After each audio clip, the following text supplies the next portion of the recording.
hablábamos recién de commodities, del petróleo, del cobre, y vamos a hablar de uno del cual no hemos estado hablando tanto en el último tiempo, del litio. Lo hemos tocado de manera tangencial y más bien por temas políticos, por la renuncia de Máximo Pacheco a Novo Andino, que es esta sociedad en la cual SQM se asoció con Codelco para poder explotar el salar de Atacama. Y vamos a hablar justamente de SQM porque ayer estuvieron reportando resultados que acapararon varios titulares porque dispararon sus ganancias en 165%. Prácticamente triplicaron lo que habían logrado en el primer trimestre de 2025. Pero ustedes saben que una cosa es la cifra final de ganancias, otro es lo que está pasando en el balance y otra cosa también eran las expectativas. Bueno, para poder aterrizar los números, saber lo que está pasando con la compañía y en particular también con el litio que se ha transformado en un elemento tan importante para nuestro país, nos acompaña aquí en el estudio Aldo Morales, subgerente de estudios de renta variable de Vice y además un analista que ha seguido SQM hace muchos años ya. ¿Cómo estás, Aldo? Hola, Gabriela, muchas gracias por la invitación. Aldo, hablemos primero de los resultados de Última Línea, porque uno supondría que con unas ganancias que suben en 165%, la marraqueta está bastante más crujiente hoy para SQM. Totalmente. Pero las expectativas también eran bastante altas. Sí. En el caso de ustedes, de hecho, eran un poquito más altas. En el caso de las utilidades, un poco más bajas en términos de EBITDA. ¿Cómo recibieron en Vice este último reporte? Mira, fue un dato bien positivo en general. Para ser una orden de magnitud, el mercado está esperando algo así como 750 millones de dólares de EBITDA ajustado. Nosotros teníamos un poco más de 800 y fueron finalmente 837 millones de dólares. Y quizás lo más destacable es que, como tú dices, el mercado esperaba un buen número porque uno puede ver previamente los precios del litio, los precios en general del grado de batería en China. Y esos precios habían tenido un rally importante hacia fines del 2025 y se habían mantenido y extendido durante todo el primer trimestre. Entonces, era relativamente un trimestre favorable. Pero quizás cuando uno empieza a descomponer un poco los números, aparecen sorpresas incluso más positivas. Por ejemplo, el cash cost de la compañía, el costo de producción unitario, fue bajo los $4,000 cuando uno excluye los royalties, que obviamente están escalonados por tasa según el precio del litio realizado. Y ese número está dentro de los más bajos de los últimos 3 años para la compañía, o sea, un dato súper positivo. Tiene que ver un poco con el volumen de crecimiento que ha tenido la compañía en capacidad, las eficiencias que han logrado, probablemente también un tema de dilución de costo y gasto. Por otro lado también, cuando uno mira, por ejemplo, porque una cosa es el EBITDA y otra cosa es el flujo de caja. Y cuando uno mira el flujo de caja libre de la compañía, fueron 515 millones de dólares aproximadamente, versus un dato negativo del año pasado. Eso es lo que tienen en este minuto en efectivo. No, la caja, eso es otro tema, pero la generación de caja, o sea, el flujo de caja, el flujo de caja del trimestre fue el tercer mayor dato, según nuestras estimaciones, de la historia de la compañía. O sea, los billetes que efectivamente entraron. Exacto, porque una cosa son los resultados, la utilidad tiene temas contables, pero el flujo de caja es lo que entra directamente y lo que la compañía después puede repartir como dividendo, etcétera. Entonces, en general ese dato fue muy bueno. Y 515 millones de dólares está dentro de la tercer mayor trimestre de la historia de la compañía y en un contexto en que el guidance también que dieron hacia los próximos trimestres también es bien favorable. O sea, comentaron que esperan que este nivel de precios se mantenga relativamente fuerte durante los próximos meses, sobre todo de cara al segundo trimestre. Y en términos de volúmenes de ventas, aumentaron también el guidance desde 10 a 15% para el año. Que eso igual era algo que está internalizado en el mercado, pero quizá el tema precios, el tema flujo de caja y terminando también con lo que tú comentaste, que el nivel de caja de la compañía también está súper robusto. O sea, de hecho, si uno suma un poco lo que fue la generación de caja, probablemente también hubo emisiones de deuda, pero la compañía hoy día está con un nivel de caja sobre los 3.900 millones de dólares versus, no sé, un dato que estaba como en 2.700 a fines del año pasado. Y un salto importante. Y cuando uno mira los ratios de endeudamiento también están en 0,6 veces deuda neta EBITDA, que es un número que hace mucho tiempo no tenían también. Entonces, generarse un trimestre bien sólido sobre lo esperado. También la reacción debería ser positiva y también las perspectivas hacia adelante se ven relativamente optimistas. Ese punto me parece bien interesante porque cuando se hablaba de la Estrategia Nacional del Litio, se decía también que Chile estaba llegando tarde al boom del litio. Si es que miramos este balance de SQM, al parecer no tanto. O sea, es que yo creo que separaría un poco como la estrategia que está siguiendo Chile respecto a otros países. En general, cuando hemos hablado con gente más ligada a la parte real del litio, ellos comentan que hay países como Australia, por ejemplo, que el mayor productor, que tienen un tema nacional de fomento hacia proyectos de litio, incluso subsidiados. También hay hartos proyectos en África, en China, en Argentina. Y Chile se ha quedado un poco atrás en términos de nuevos anuncios y nuevos proyectos de crecimiento. SQM es como una compañía dentro de un país que obviamente está haciendo cosas de forma más particular, pero a nivel país yo creo que Chile sí se ha quedado un poco más retrasado respecto al crecimiento. De hecho, hay estimaciones de que incluso si no se agrega nueva capacidad, incluso Argentina podría superar a Chile en el mediano plazo. Sí, efectivamente. Bueno, hablando de política estatal, en el balance se incluye también que SQM le paga a Corfo 342 millones de dólares en el primer trimestre. Yo sé que en general los departamentos de estudio no se pronostica cada cifra en particular, pero ¿esto era algo esperado o que también lo sorprende?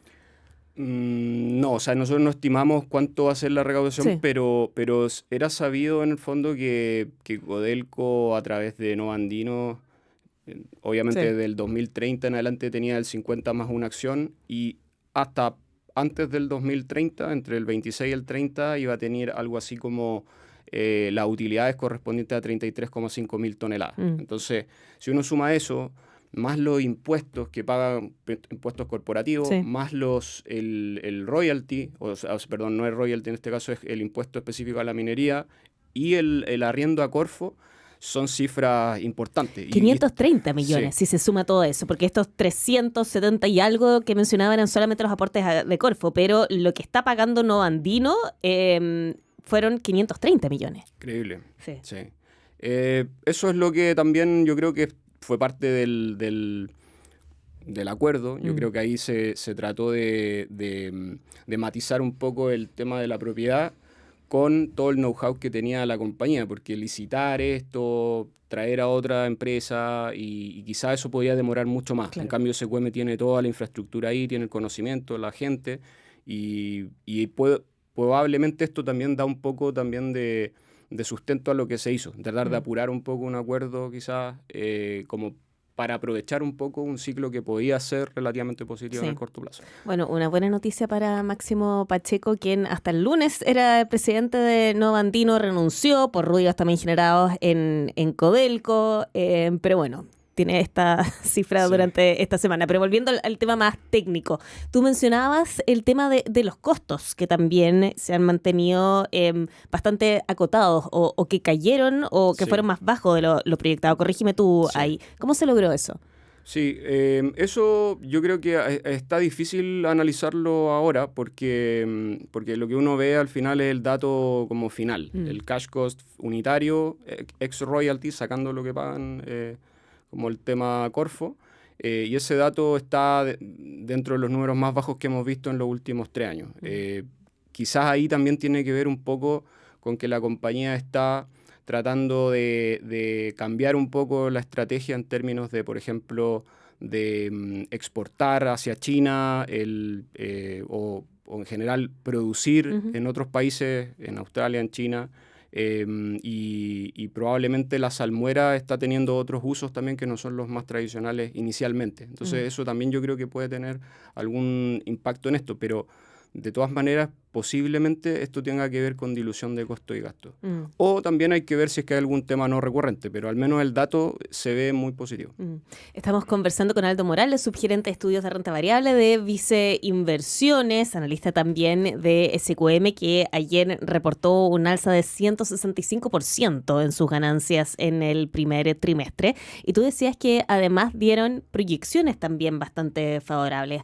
Sí. ¿Se habla algo de los fundamentos? Yo sé que la llamada con inversionistas va a ser durante esta mañana, pero al menos la primera idea que se tiene en el balance, ¿lo atribuyen solamente al avance de la electromovilidad o hay otros elementos? En el corto plazo, yo creo que la gran sorpresa ha sido el tema baterías para almacenamiento energético, las BESS. Eso ha sido lo que quizás ha sorprendido más al mercado, porque cuando uno mira las tendencias en electromovilidad, en general la demanda está más bien pareja durante los últimos años, y por ese componente, que es el más importante, entre un 60-70% de la demanda total es electromovilidad, en general lo que uno veía era más un comportamiento de balance de oferta y demanda que estaba más orientado a la sobreoferta. Y eso es lo que vimos durante gran parte del año pasado. Y en general desde el tercer trimestre del año pasado empezó a haber un aumento sustancial en todos los proyectos de almacenamiento y toda la demanda de litio ligada a baterías. Y eso, que quizá era un componente más desconocido o que tiene características más cíclicas, no tan estables como es la transición a vehículos eléctricos, eso ha sido una sorpresa total. Y en general eso se ha extendido durante gran parte de la primera, por lo menos lo que llevábamos del año, y probablemente eso también es lo que hace que los precios y los resultados de las compañías y los retornos en bolsa también reflejen un poco esa tendencia. Sí. Aldo, además de las cifras, en el balance venía algo de información sobre el proyecto Salar Futuro. ¿Qué tan relevante es esta iniciativa? Es súper relevante porque es lo que genera que la compañía tenga un plan de crecimiento en el largo plazo. Al final esto lo que apunta es a mejorar un poco la sostenibilidad, pero a la vez también producir un litio de mejor calidad, más sostenible, etcétera, pero también con la capacidad de crecimiento adicional para la compañía. Y yo creo que el acuerdo también generó un incentivo para que también la compañía busque crecimiento. Entonces, yo creo que el proyecto Salar Futuro, que en algún momento se planteó hace un par de años atrás, previo al acuerdo con Codelco, que se veía bien ambicioso y con tipos de producción bien avanzados a nivel global, yo creo que va a poner a SQM dentro de las compañías más eficientes probablemente del mundo. Ya lo es por donde está situado, pero en general es un proyecto bien ambicioso. O sea, y en la medida que avance, yo creo que posiblemente va a ser bien positivo para la compañía. Ahora, en términos del retorno esperado en bolsa, ¿sigue habiendo potencial ahí también? Ahí no? yo creo que es un poco más difícil, porque en general el papel ha tenido un rally que ya incorpora gran parte de lo que estamos viendo. O sea, llegamos tarde. O sea, claro, en general casi todo el mercado se sorprendió. O sea, muy poca gente yo creo que esperaba lo que vimos el primer trimestre. Entonces, y el litio es así, usualmente es así, un mercado nuevo, una industria que hay muy poca información, hay información de mala calidad también, no hay cifras estandarizadas y todo. No es como el cobre, siempre se ha hecho el paralelo a eso. Uno se entera de los precios leyendo los balances de las compañías. Y a veces las compañías también restringen la información. O sea, SQM está dentro de las empresas que más información entrega al mercado. ¿En serio? Sí, hay otras empresas que ni siquiera dan... Albemarle, por ejemplo, que debiese ser... Da proyecciones de demanda, pero no llegan al grado de detalle que tiene SQM. En términos de precio, de cash cost, de proyecto, etcétera. O sea, quizás hoy uno tiene que hurgar más, pero públicamente no lo dan. Y en el caso, por ejemplo, de retorno bolsa, de hecho un dato curioso de este trimestre en particular es que nosotros veíamos que si uno excluye SQM de la muestra de compañías de IPSA en el primer trimestre, las utilidades iban a estar relativamente planas. Y eso quiere decir un poco que SQM hoy día está siendo el motor de crecimiento en utilidades del IPSA, ha reflejado eso en precio, y también tiene que ver un poco con el peso también que tiene la compañía dentro del índice, es como entre un 15 y un 16%, entonces también eso te refleja un poco que quizás de las historias positivas dentro del primer trimestre, que está también el sector eléctrico, están los centros comerciales, pero pesan un poco menos. En el caso de los que pesan más, está fuertemente SQM. Ahora tú decías que de las historias de éxito van a estar SQM, que ya efectivamente lo fue, las eléctricas y los centros comerciales. ¿Qué está pasando con el consumo masivo? Sí, el consumo se ha visto, yo creo que cuando uno veía las expectativas para el año 2026 a comienzos de año, en general había una percepción de crecimiento de la demanda interna un poco más positiva de la que estamos viendo hoy día. Y yo creo que el conflicto geopolítico en Medio Oriente, primero cuando uno ve las estadísticas, por ejemplo, los índices de confianza del consumidor, venían creciendo parejo los últimos 6, 7 meses. Y en marzo, que a fines de febrero, cuando parte el conflicto, se ve una caída fuerte, como de 7 puntos en los indicadores, y eso tiene que ver con el tema MEPCO, el tema después del aumento en los precios, el ajuste al alza también en la inflación y el ajuste a la baja en crecimiento. Entonces ese escenario probablemente no es tan positivo para el consumo. Y por mucho que, porque uno podría decir, ok, hoy día se resuelve el conflicto, llegan a un acuerdo, etcétera, pero muchas de estas cosas no van a cambiar de un día para otro. Entonces vamos a tener precio un petróleo, escenario. ¿te refieres? Exacto, porque también hay que reconstruir un poco el canal, hay que hacer limpieza de varios temas ahí, y probablemente también este escenario un poco más inflacionario va a seguir haciendo que la gente quizás postergue algunas decisiones de compra o busque sustitutos más baratos. Entonces ahí es cuando uno empieza a ver que esas historias de recuperación que quizás uno podía esperar en términos de consumo, quizás se van a extender un poco más hacia el próximo año. Y ahí todas las empresas o los sectores que están cubiertos respecto a la inflación, por ejemplo los centros comerciales o el sector eléctrico, que también es dolarizado, tienen una ventaja respecto a los que son importadores netos en dólares y tienen venta en moneda local y con una demanda que está un poco más deprimida. Entonces, al final, la lógica que ha visto en la bolsa en general en el corto plazo es que ve sectores de demanda interna con valorizaciones relativamente atractivas, o sea, rezagadas, pero con pocos catalizadores. O sea, eso es lo que falta un poco como para que se recuperen, por ejemplo, un Cencosud, SMU, quizás también ver la parte de CCU, que también es una compañía que tiene un tremendo valor fundamental, pero que quizás está entrampada un poco con ciertos temas de corto plazo que no permiten que esos resultados se ajusten un poco más al alza. ¿Y qué rol juega aquí la eventual aprobación de la ley miscelánea? Mira, ¿Es un catalizador o en realidad no tanto? Yo lo que creo es que en general el mercado no le asigna tanta como probabilidad de éxito en general. Como que al menos cuando nos juntamos con gran parte de la gente a principios de año, la percepción era que todos estos temas como políticos, regulatorios, no iban a ser efectivamente como se plantearon inicialmente por todas las trabas que tienen que ver con las discusiones en el Congreso. Entonces, probablemente todavía eso no está internalizado en los precios. De hecho, nosotros cuando revisábamos más o menos cuál era el crecimiento en utilidades de las compañías en Chile para el 2026, y uno incorporaba, por ejemplo, el caso más icónico, que es la tasa de impuesto corporativo. Sí.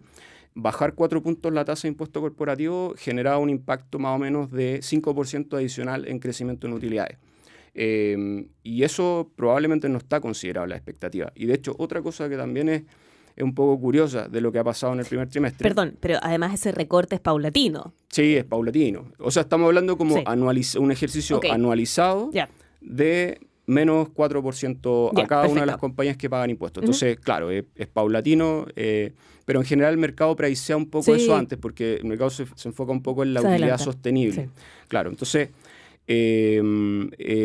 otra cosa que también es curiosa es que aquí estamos hablando de quizás como de desaceleración en la demanda interna, etcétera, pero cuando uno mira las utilidades del IPSA, en general se han revisado al alza y tiene que ver principalmente con SQM, que se ha revisado fuerte al alza, y con los bancos, que pesan un 30% por la dentro del inflación. IPSA, y porque estamos ajustando fuerte las expectativas de inflación al alza. Claro. Entonces partimos el año con una inflación de 2,8%, después hubo un incremento fuerte a 4,8%, que era lo que más o menos uno podía ver implícitamente en los seguros de inflación. Hoy día estamos más un poco sobre el 4%, y en general eso llevado a la utilidad de los bancos es con un 7% adicional extra, según nuestras estimaciones, y eso te abarata aún más el IPSA, en un contexto en el que el desempeño tampoco ha sido tan positivo a nivel del índice. Entonces, en general, claro, hay un tema de consumo, un tema de demanda interna que está deprimido y que probablemente el contexto no va a ser tan favorable y se va a retrasar un poco más esa recuperación, pero en lo que tiene que ver con utilidades IPSA, el ajuste está haciendo al alza. Aldo Morales, subgerente de estudios de renta variable, Visa Inversiones, muchas gracias por habernos acompañado, Mercado Gracias a ti Central. por la invitación. Que estén muy bien.